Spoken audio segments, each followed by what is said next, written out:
अस्सलाम वालेकुम जी। हालात विद नौशेरवान के साथ हाज़िर हूँ और आज भी मेरे साथ मौजूद हैं सीनियर सहाफ़ी सईद चौधरी साहब। अस्सलाम वालेकुम चौधरी साहब, कैसे हैं सर? ठीक हैं। अच्छा जी, आज हमारे पास तीन बड़े अहम मौज़ूआत हैं। एक मौजूद होगा HEC ने 2018 में 2 साल डिग्री पे एक पाबंदी लगाई थी, लेकिन किसी यूनिवर्सिटी ने उसको सीरियस नहीं लिया, उस पर बात करेंगे। दूसरा, इमरान खान साहब ने जो जिनसी ज़्यादती करने वाले मुजरिम हैं उनको सज़ा देने के लिए एक नया कानून बनाने की मंजूरी दी है। वो कानून क्या है और उसका कितना फ़ायदा होगा, उस पर बात करते हैं। और तीसरा जो इशू है वो मैं पहले शुरू करता हूँ चौधरी साहब से ही, डायरेक्ट सवाल करता हूँ, आपको भी समझ आ जाएगी क्या मामला है। चौधरी साहब, मामला ये है कि गुज़िश्ता माह कराची से एक 13 साल लड़की लापता हुई जिसका नाम आरजू फातिमा है और उसने अपनी मर्ज़ी से शादी कर ली। अब उसका केस अदालत में चल रहा है। इसमें अफसोसनाक चीज़ ये है कि 2-3 दिन पहले जो उसकी समाअत थी जिसमें अदालत ने उसको दारुल अमान भेज दिया बच्ची को। इस अदालती कार्रवाई के बाद जब उसके वालिद से सहाफ़ियों ने पूछा तो उन्होंने बड़ी बेबसी से कहा कि मुझे तो कुछ समझ नहीं आई, क्योंकि सारी कार्रवाई अंग्रेज़ी ज़ुबान में थी, मैं पढ़ा लिखा नहीं, मुझे समझ नहीं आई। तो ये एक ऐसा सिस्टम है कि एक जो पढ़ा लिखा आदमी नहीं वो समझ नहीं सकता कि उसका मामला कैसे चल रहा है, क्या बात हो रही है उस पर। देखिए, ये जो केस है ना, इस हवाले से 2 अहम सवालात सामने आते हैं। हाँ जी। एक तो ये जो उसके वालिद ने बात की है ज़ुबान वाली, हाँ जी, कि समझ नहीं आती अदालती कार्रवाई की। और दूसरी ये है कि वो जो लड़की है ना, आरजू फातिमा, हाँ जी, वो गैर मुस्लिम खातून थी जिसने लव मैरिज की और बाद में इस्लाम कबूल किया है। हाँ जी। अब एक तो ये ज़ुबान वाला इशू हो गया। हाँ जी। दूसरा ये कि गैर मुस्लिम खातून, लड़की या लड़का हाँ जी। कब इस्लाम कबूल कर सकते हैं, मज़हब कब तब्दील कर सकते हैं, कोई भी। हाँ, तो ये पहले हम बात कर लेते हैं, मेरा ख्याल ज़ुबान वाली बात ज़ुबान वाली। हाँ जी। ये बहुत शुरू से ये मसला है कि जो मुद्दई होता है, हाँ जी, या मुल्ज़म होता है, उस बेचारे को पता नहीं होता कि अंदर हो क्या रहा है। हाँ जी। वो बुत बन के खड़ा रहता है और बाद में वकील साहब उनको बता देते हैं कि जनाब ये मैंने कहा है और उसने वो कहा है। वकील ने जो बात अदालत में नहीं कही होती वो भी कह देता है मैंने ये तसल्ली देने के लिए, तसल्ली देने के लिए।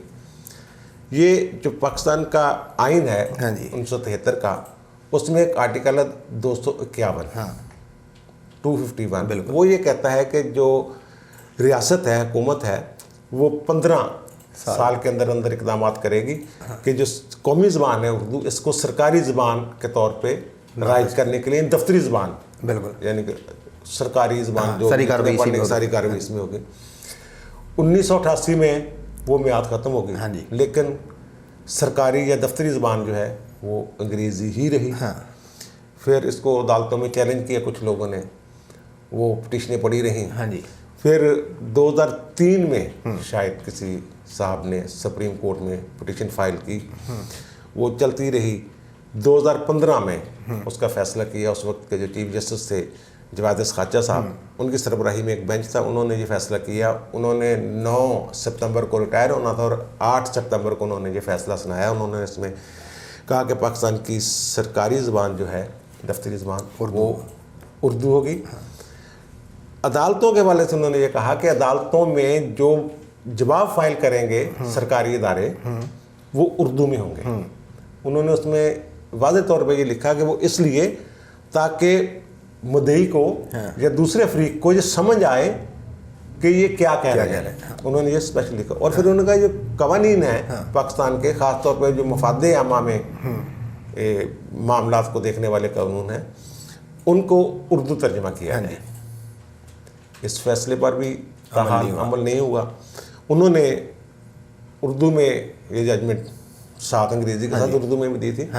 अब जो समझ आने वाली बात है ना, अब अदालतें यहाँ ये समझती हैं कि अवाम को ये समझ आ जानी चाहिए कि हम क्या कह रहे हैं, वहाँ तो उर्दू में फैसले भी दे रही हैं। मसलन ICMC वाला जो केस था, उसका अंग्रेज़ी के साथ साथ चीफ जस्टिस थे आसिफ सईद खोसा, उनका बेंच था, उन्होंने उर्दू में भी वो सर्कुलेट करवाया था ताकि जो आम लोगों को समझ आ जाए कि क्या है।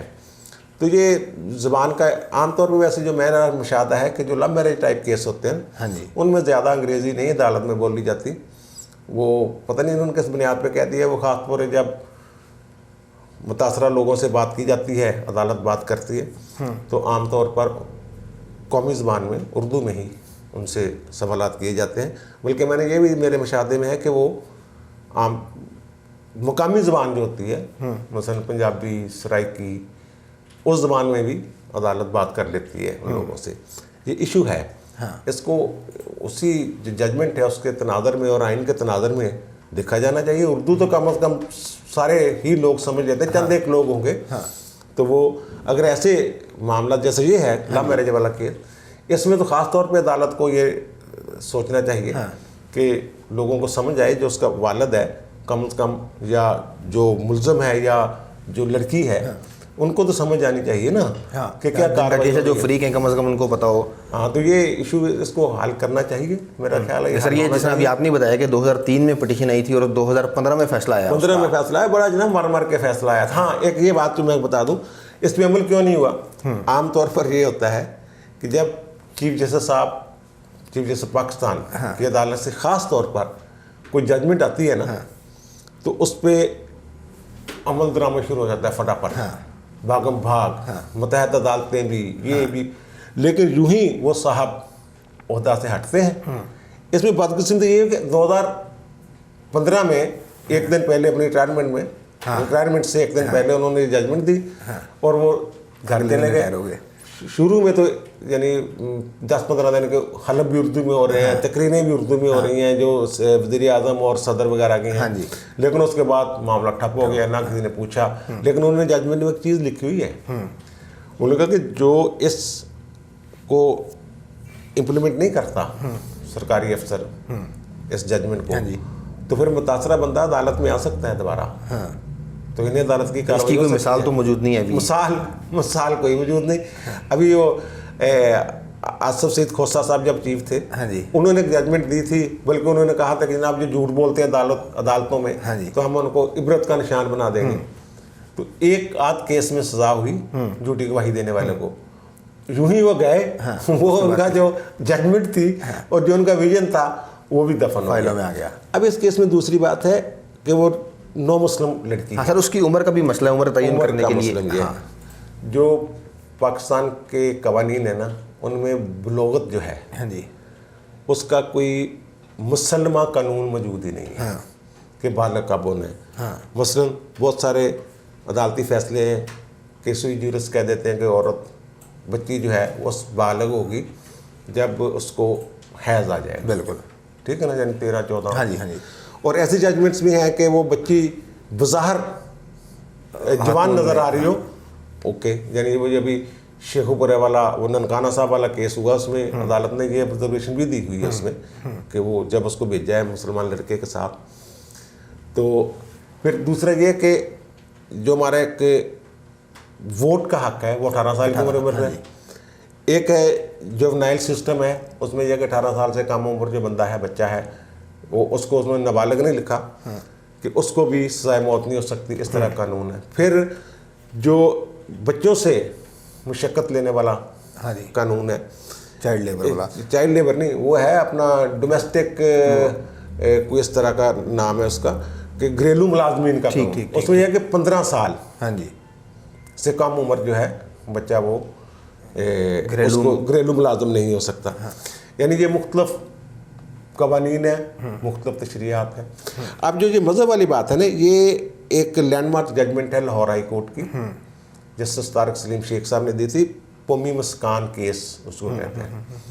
उन्होंने उसमें ये कहा है कि कोई जो भी बच्चा है वो फितरत पे पैदा होता है, लेकिन माँ बाप उसको ईसाई मजूसी और मुसलमान बना देते हैं। वो कहते हैं कोई बच्चा भी जब तक बालिग नहीं हो जाता तो अपना मज़हब तब्दील नहीं कर सकता। इवन ये कि वो कहते हैं मज़हब एक अकीदा है, इवन ये कि अपना मसलक भी चेंज नहीं कर सकता। एक नाबालिग बच्चा है वो शिया से सुन्नी नहीं हो सकता, सुन्नी से शिया नहीं हो सकता, जब तक वो बालिग नहीं होगा वो उतनी देर तक अपने माँ बाप के मज़हब पर ही रहेगा। बिल्कुल। और वो ये कहते हैं कि जो अकीदे के हवाले से वो कहते हैं कि अकीदा ही मज़हब है। मसलन ये कि बुद्धिज़्म और जैनिज़्म, बुद्ध मत और जैन मत में खुदा का तसव्वुर नहीं है। जिस अकीदे में खुदा का तसव्वुर ना, उसको मज़हब नहीं कहा जा सकता, लेकिन वो कहते हैं कि ये भी मज़ाहब में शुमार होते हैं। तो उस जजमेंट की रोशनी में तो यही है कि जब तक वो लड़की बालग साबित नहीं हो जाती तो वो अपना मजहब ही तब्दील नहीं कर सकते। और फिर दूसरा सिंध में जो है, हाँ जी, सिंध में तो उन्होंने शादी की उम्र भी मुकर्रर कर दी है कि 18 साल, कि 18 साल से कम उम्र जो शादी नहीं हो सकती, उसके लिए उन्होंने थोड़ी बहुत सजा भी रखी हुई है। और पंजाब में भी 16 साल है कि लड़की की उम्र 16 साल होगी फिर वो शादी कर सकती है। उसमें जो अगर शादी करवाने वाले जो हैं निकाह समेत सारे, उनके लिए कोई 50,000 रुपये जुर्माना और कुछ महीना 2 महीना सजा भी रखी हुई है। लेकिन इसमें दिलचस्प बात यह है कि निकाह फासिक नहीं होता, शादी नहीं कर सकते, लेकिन अगर निकाह हो गया निकाह बरकरार रहता है। ये एक अजीब से है। तो उस केस में तो यही है कि वो जो बच्ची है जब तक उसकी बलूगत का तयन नहीं हो जाता तो वो अपना मज़हब कम अज़ कम तब्दील नहीं कर सकती। यही जजमेंट है। ये न सिर्फ पाकिस्तान बल्कि बैनुल अक़वामी जो कवानीन हैं, जैसे कि एक अक़वाम मुत्तहिदा का माहदा है सिविल और पॉलिटिकल हकूक़ का, ICCPR कहते हैं उसको, 1996 का वो है। फिर हकूक़ इंसानी का आलमी एक अलामिया है 1948 का। फिर इसी तरह तफ़्ज़े हकूक़ इंसानी का एक कन्वेंशन है 1950 का। वो ये कहते हैं कि जो बच्चा है ना उसकी बहबूद से मुराद सिर्फ उसकी सेहत तलीम वगैरह नहीं है, बल्कि उसकी रूहानी और नफ्सियाती बढ़ोतरी भी उसमें शामिल है। इस तनाज़र में देखा जाए तो बच्चे के मज़हब के हवाले से जो रूहानियत और नफ्सियात के हवाले से ये भी रियासत की ही ज़िम्मेदारी है। और ये आरज़ू फातिमा वाला केस जो है मेरा ख्याल इसी तनाज़र में देखा जाएगा। अगर वो बालग हुई, हाँ जी, वो अक्लो बालग वो वाली नहीं कि जिस्मानी तौर पर नज़र आ रही है या कि उसको हैज़ आ रहा है, और वो वाले तनाज़र में नहीं देखा जाएगा। उसको नादरा के रिकॉर्ड के हवाले से या दूसरे हवाले से, ख़ास तौर पे अदालतें इसमें जो ख़ास होती हैं, जोड़ा जो होता है एक मुस्लिम और गैर मुस्लिम का मामले बड़ी मुहतात होती हैं। हाँ जी बिल्कुल। तो सर ये जो उर्दू वाला मामला है, जिसने आपने बताया कि 73 के आइन में भी है, 15 साल का टाइम भी था, फिर सुप्रीम कोर्ट में भी केस आया, तो इस पर अब तो कोई काम नहीं हो रहा, खामोशी है बिल्कुल। नहीं, ये कवानीन कुछ तब्दील करने के लिए उन्होंने कमेटी उन्हें बनाई थी, कवानीन नहीं वो तराजम के लिए। तो वो बीच में काम मैंने जैसे कहा है कि ठप हो गया हुआ है। हाँ जी। तो अब अगर कोई बंदा मजीद तौहीन अदालत वगैरह की दरख्वास्त, उसमें तो ये भी कहा था जो मुकाबले के इम्तिहान आते हैं इसको भी आप उर्दू में करें। वो तो फिल फोर उसका नफाज होना था। बस ये ऐसे ही है इस मुल्क में, पाकिस्तान ऐसे वो एक ख़ास माफिया है, ख़ास क्लास है जो अंग्रेजी को स्टेटस समझती है और की बुनियाद पे, अंग्रेज़ी की बुनियाद पे रूल कर रही है। बिल्कुल वो इशू है सारा। सही है सर। दूसरा मामला ये है कि HEC ने 2018 में एक नोटिफिकेशन जारी किया था जिसके तहत 2 साल के डिग्री प्रोग्राम ख़त्म कर दिए थे। उसके बावजूद तमाम यूनिवर्सिटीज़ धड़ाधड़ दाखिले दी जा रही हैं और तलबा दाखिले लिए जा रहे हैं। अब 2020 में 2 साल बाद HEC को दोबारा एक नोटिफिकेशन जारी करना पड़ा कि हमने 2 साल पहले पाबंदी लगा दी थी, याद दहानी का नोटिफिकेशन। असल में यार ये है ना कि 2018 में जो चल रहे थे प्रोग्राम, हाँ जी, वो तो कंटिन्यू करेंगे। हाँ 2018, लेकिन 2018 के बाद पहले दाखिले 2018 से पहले जो प्रोग्राम थे कानूनी तौर पे वो मुकम्मल होंगे, पूरे होने थे। ठीक है ना। जिस तारीख को भी नोटिफिकेशन आया था सितंबर में, जून में, अगस्त में, उससे पहले जो दाखिले हो चुके थे वो। अब जो दूसरा मामला है वो कागज़ के टुकड़े ही होंगे, क्योंकि HEC ने उन डिग्रियों को की तस्दीक करनी है। बिल्कुल। ये होता दरअसल ये है कि ये जब मसलन ये लाहौर में एक यूनिवर्सिटी, सरगोदा यूनिवर्सिटी का कोई मामला था, कोई बहादुर यूनिवर्सिटी के इशू थे, वो ये मेडिकल कॉलेजेस के कुछ इशू, लॉ कॉलेजेस के कुछ इशू थे कि उनके वो दाखिले रोक लिए, या HEC तस्दीक नहीं कर रही, डिग्रियाँ नहीं वो तस्दीक नहीं कर रही है HEC इस टाइप। तो अदालतें थोड़ी सी लीनियट हो जाती हैं कि यार ये बच्चों के मुस्तक़बिल का मामला है। फिर वो कोई ऐसा रास्ता बीच में निकालने के लिए दोनों पार्टियों कहती हैं, मिल बैठती हैं, वो कहती हैं आखिरी मौका दे रहे हैं, अभी इसके बाद नहीं होगा, ये होगा। ये तो बच्चों को और उनके वालिदैन को सोचना चाहिए कि हम ये क्या कर रहे हैं। ये मसलन अब लॉ की 3 साल की डिग्री भी कुछ अभी करवा रहे हैं बिल्कुल। तो वो भी एक डिग्री ही होगी, एक उसको फ्रेम करवा के आप रख सकते हैं। लेकिन तस्दीक नहीं होगी और ना तस्दीक होगी ना कोई उसका वो होगा। तो लेकिन ये जो आपकी HEC है इसको भी चाहिए था कि इसकी कोई तशहीर करते यार। सर उनके पास जब नोटिफिकेशन नहीं पैसे का मामला नहीं है, वो लिखते बड़ी अब तो यार ये बड़ी अवाम दोस्त हुकूमत है, तब्दीली आ चुकी है, तो उनको कहते हैं जनाब ये मुस्तकबिल का सवाल है बच्चों का, एक इश्तिहार तो दे ही सकते थे यार, 2-4 बिल्कुल या टीवी पे कोई टिक्कर शिक्कर ही चलवा देते बार बार। अब इस खबर के भी तो चल रही है ना। बिल्कुल। तो जब पहले नोटिफिकेशन किया था तो रिक्वेस्ट करके दोबारा भी चलवा सकते थे। यूनिवर्सिटियाँ क्यों नहीं अमल दरामद करती इस तरह के ऐलानात? वो मैंने बताया ना कि अदालतें जो है लीनियंट व्यू ले जाती हैं, ये पैसे कमाने के चक्कर में पड़े होते हैं। ये तो फीसें डबल। मेरे जैसे लोग जो हैं वो शॉर्टकट के चक्करों में होते हैं कि जनाब 4 साल वहाँ खज्जल ख़राब होना है तो 2 साल में डिग्री लेके निकले, ठीक है ना। वो ऑनर की डिग्री देते हैं 4 साल, और ये BA की डिग्री लेके काम तो चल ही जाता है ना। तो ये तो वो बड़ा नुकसान होएगा,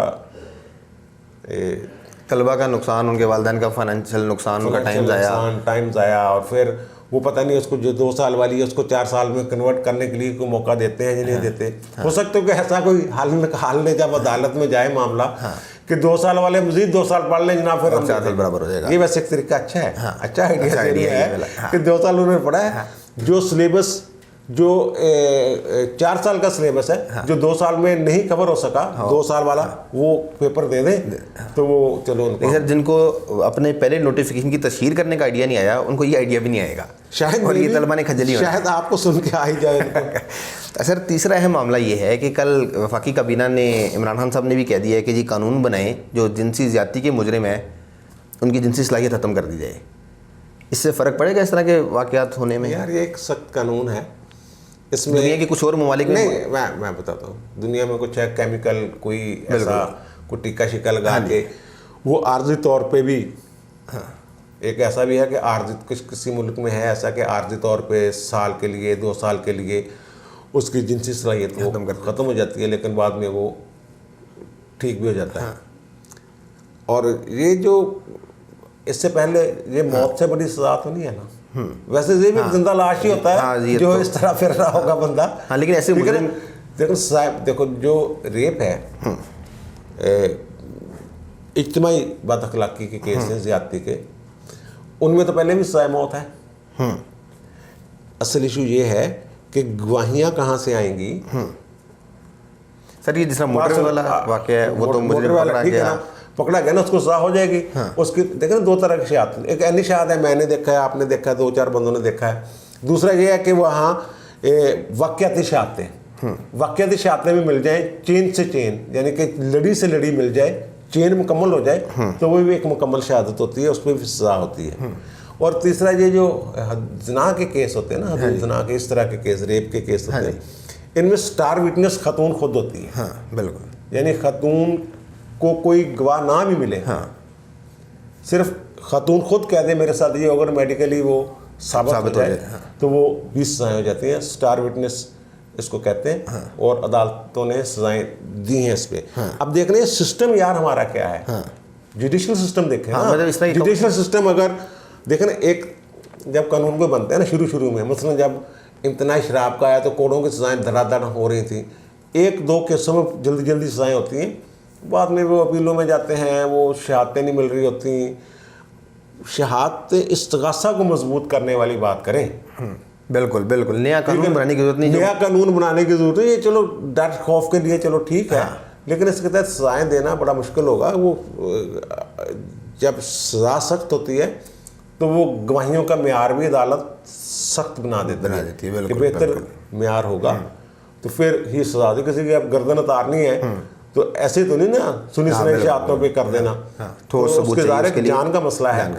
और एक इंसान को जिंदा लाश बनाने वाला जो कानून है जो होगा, नौजवान जो कोई ऐसी हरकत करेगा तो उसके लिए जो पहले से कानून है उन पर तो अमल करवाएं। ज़ैनब वाले वाक़े के बाद बड़ा शोर मचा जी, सरेआम फांसी दें या मुजरिम को फांसी दें तो रुक जाएंगे, फांसी होने के बावजूद वाक़यात हो रहे हैं। ज़ैनब ये कसूर वाली बच्ची थी, ज़ैनब वाला केस जो, तो उसमें वो जो है ना ये सरेआम फांसी वाली, इसमें सुप्रीम कोर्ट की जजमेंट है। नसीम हसन शाह साहब ने को अपना के दौर में उन्होंने ये जजमेंट दी थी। वो कानून जो है उसमें ये लिखा हुआ है कि फांसी की जगह का तयन हुकूमत करेगी। अब सरेआम फांसी का कोई कानून बनाने की ज़रूरत नहीं। अब किसी जगह भी फांसी का स्टेडियम में होगी, स्टेडियम में, बिल्कुल, जगह का तयन को जरूरी नहीं, जेल में, एग्जीक्यूशन हुकूमत को इख्तियार है। लेकिन जब वो हुआ था, वो एक पप्पू केस था में भी, उसमें फांसी हुई थी सरेआम ज़िया हक के दौर में, तो उसमें भी आज खुद नोटिस लिया था सुप्रीम कोर्ट ने। तो उन्होंने आइन के कुछ आर्टिकल्स के तहत और इस्लामी शरीयत को सामने मद्देनज़र रखते हुए कि इंसानी लाश जो है उसकी तजलील बेहुरमती नहीं की जा सकती और ये इंसानियत का मसला है, तो उन्होंने रोक दिया था। फिर हुकूमत की तरफ से वहाँ यकीन दहानी करवाई थी कि आइंदा ऐसा नहीं होगा। जेल में जो रूटीन का माम जिस तरह हो रहा है, फांसी उस तरह बस ये जो आप कह रहे हैं ना, वो काट देने वाला कानून जो ला रहे हैं या जो भी उसका आप कह लें, ये मेरा ख्याल है कि वो एमी बस एक जज्बाती होके बने एक नया कानून बन जाएगा, इससे फ़ायदा कोई नहीं होगा। फ़ायदा तब होगा ना यार शहादतें ढूंढ के लाए ना। बिल्कुल। ये हमारे पता होता क्या है, ये हमारे जो हुक्मरान हैं इसी तरह की हरकतें करते हैं। मतलब ये सबको पता है कि फांसी, एक तो ये कि इतना प्रेशर है आलमी कि फांसी मौत हो ही ना। ये जो उसके पकड़ के लाए हैं वो MKM वाला जो डॉक्टर क्या नाम था, जो डॉक्टर इमरान फारूक कत्ल केस में जो मुल्ज़िमान पकड़े गए, उनके जुर्म साबित होने के बावजूद, क्योंकि उन्होंने ये कहा है कि हम इसलिए आपके हैंडओवर इस शर्त पे करेंगे कि इनको फांसी ना हो, तो उनको सजाएं दे दी हैं, फांसी नहीं दे सके। तो ये माई के लाल इतनी जगह कहाँ है ये बात कि फांसी देता यार। ये हमारे हुक्मरान इसी तरह, अब वो अंदर को डाला है उन्होंने रोला शोला, फैसल वाडा बने के सरेआम फांसी जनाब ये कर दें वो कर दें। वो उनको समझाया किसी ने, यार सरेआम फांसी, एक तो फांसी देने का एक मसला है, दूसरा आप सरेआम फांसी की बात कर रहे हैं ये। और दूसरा जो हम बात कर रहे थे, आपने क्या पूछा था, ये जैनब वाला बात तो होगी ना। हाँ जी, जैसे ये मोटर वाले मुल्ज़मान पकड़े गए हुए हैं, सारी चीज़ें तो वहाँ तो वाक़याती शहादतें मिल जाएंगी ना। वाले जुर्म भी कर लिया है, वाले जुर्म में अदालत ने देखना होता है कि ये दबाव के तहत नहीं, ये वो फलां नहीं, लेकिन इसमें तो लग रहा है कि वो सज़ा उनको हो जाएगी। तो सर आज की हमारी गुफ्तगू से नतीजा ये निकल रहा है कि अभी उर्दू ज़ुबान नाफिज नहीं होने जा रही, अभी फ़िलहाल कोई उम्मीद नहीं। और जो आरजू फातिमा के वालिद को जो मुश्किल है, अभी लोगों को इस तरह की मुश्किल देखनी पड़ेगी, कुछ अर्सा और देखनी पड़ेगी। लेकिन वो वकील साहब, अगर वकील कह भी सकता है यार, फिर लेकिन सारे मेरे क्लाइंट को समझ नहीं आ रही, तो उर्दू में करते हैं, मैं उर्दू में बात करूँ, उर्दू में कर ले वो वकील। उर्दू ममानत तो नहीं है ना।